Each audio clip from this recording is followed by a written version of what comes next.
Hello and welcome back to another VMK from MaticKnows.com. In this video, I'll be showing you how to add functionality to the player class which we developed in the previous tutorial. So the functionality we're going to be adding in this tutorial will be the ability to jump. Currently, you can only move around and turn and tilt your head, but by pressing the spacebar will allow the user to jump up a certain distance. You'll see how we can modify the parameters to do things like super jumps, where you'll be able to jump higher than usual.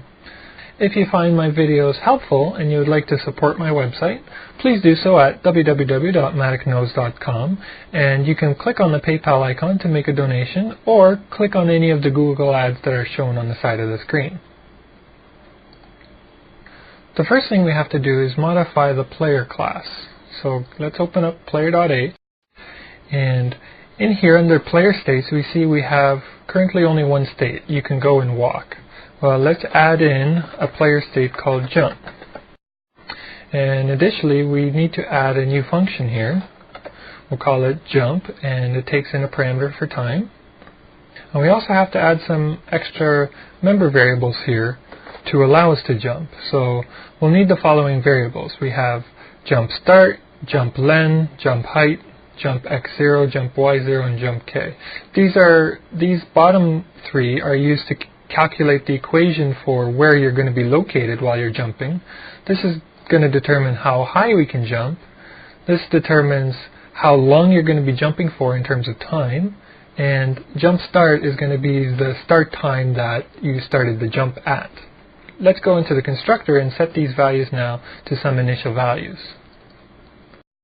So on the bottom here, we're going to set the jump start time to be 0.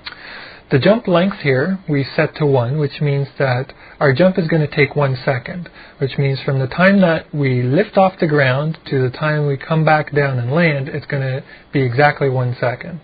The height we're allowed to jump is 0.75 units, and x0, y0, and k here we just set initially to 0. Any time that a jump is performed, we'll go and calculate these three values and use them to figure out where we are in 3D space. Okay, so let's go and add the jump function. I'll put it right here above up. And we can see here, the first thing we do is we check to see what is the player state. And we only allow you to jump if your current state is walk, which means as you're walking, you can then go and press jump, and then as soon as you do so, we set the player state to be jump. You have to do this, or else the player who's playing the game will be able to do things like jump once, then in midair they'll be able to press jump again and jump even higher. So to prevent that, we do this state transition here. And then, as soon as you go and start your jump, we set the jump start time to the current time that's passed into us. And then we set x0, y0, and k according to these three formulas here. Now, if you're interested in figuring out the details of how I got these numbers, I recommend you go into the mathematics section on my website and take a look at the videos there. The way that the jump works is it calculates a parabola of motion. So from the time you lift off, you're at one location on the parabola, and then you'll drift upward to the maximum of the parabola, at which point that's the height of the jump, which is represented by this value here, and then you'll come down and land back on the ground 1 second later. So all that math calculation is explained in detail in the math video on my website. The last thing we need to do is modify this update function. So what we do here is there's a switch at the top which switches based on what is the player state. So if the player state is jump, then we have an if statement here that branches.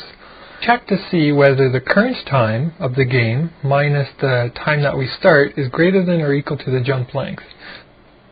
So in other words, have we finished jumping? If this is true, then we change the player state back to walk, and we set the eye level back to where the eye level is supposed to be. However, if this isn't true, this means that we're still in the middle of jumping, and then we update the player's I level by the following value.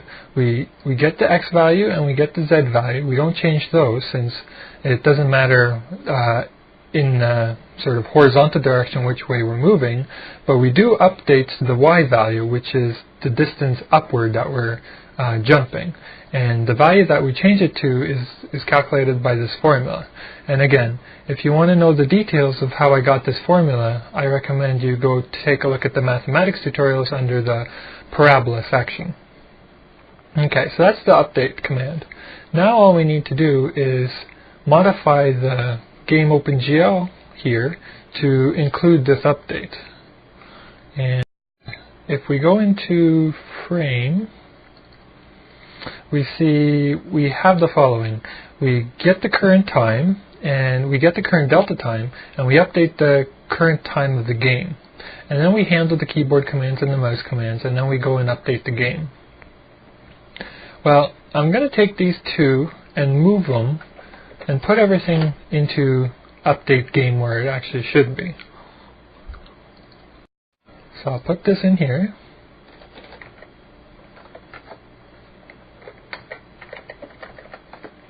Like this. So we're going to handle the keyboard, handle the mouse, and then after that we're going to update the player.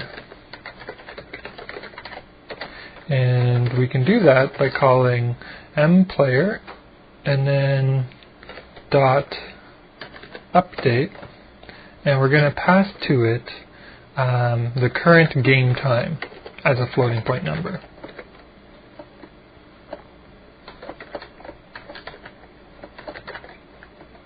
Like this. Now the other thing that I noticed here is we're passing values into handle keyboard, which is actually a member variable, but we don't necessarily have to do that since handle keyboard is already inside of our class. So I'm going to change this and get rid of this since we don't actually need it. And the same thing for a couple others. So let's go into the .h file here and just make these additional changes.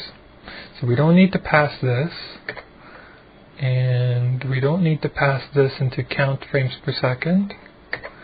And I think there's one more, handle keyboard as well. We don't need to pass that. And by making those changes, we also have to make them over here. So we don't need this. We don't here, since we just deleted it up here, since we just deleted the time up here, we need to pass in our member variable here. I think it was called it's MD delta time. So we have to cast this to a float. And let's try to build this. I think there's a couple that we missed, but the compiler will find them for us. Okay, here's update. We're not passing this in here anymore. And we're not passing this in here. And we need to update count frames per second as well.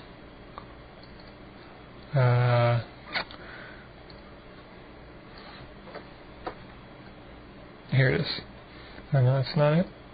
It's, here it is. Count frames per second. We're not passing this in here. Instead, we're just going to use the value that's stored in our member variable. MD delta time. Do we have that? MD time delta.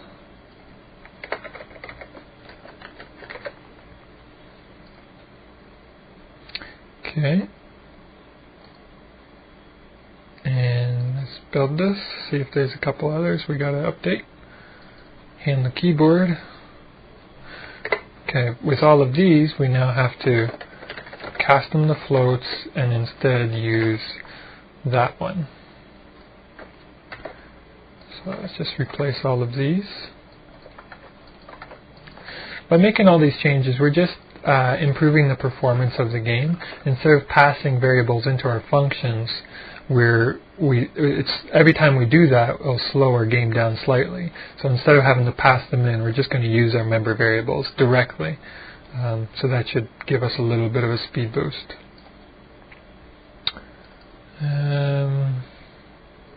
Oh, it's called time delta.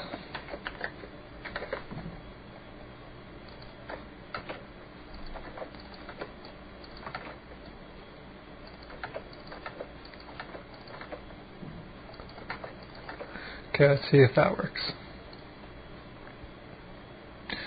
Still something missing. Oh, this should be time delta. Okay. Let's give this a try now. So we can move forward, back, left and right, and when we press the space bar, nothing happens. Because, as a matter of fact, we forgot to add that into our handle keyboard. So let's go into handle keyboard, and down at the bottom here we now have to add a new keyboard handler for the spacebar. Okay, so when we press the spacebar, then we call that function called jump, and this should allow us to now jump when we press the spacebar. And it does. So you can see, press the spacebar and we go up and then back down. Now we can control how high we can jump by just tuning those parameters that we have inside the player. And here. So we have the jump length and the jump height. So if I make the jump height higher, like let's say we change this to be 2.75 rather than just 0.75, then that means that we're going to jump really high pretty quickly. So you can see that we're jumping much higher now. And if we're, for instance, in space, then we could change the jump length. Instead of being 1 second, we can make it 5 seconds, so we sort of are drifting while we're jumping. Let's build this and try that out. So now you see, as I jump, you're jumping, but you're jumping very slowly. And the other thing is, while we're moving, we can jump, and you see, I can move in the air while I'm jumping. So you can add extra functionality to here that says maybe you're only allowed to move in one direction when you jump, rather than being able to go left, right, and down as you land, things like that. So you can play with it, but that's the general concept of how to add the functionality to be able to jump.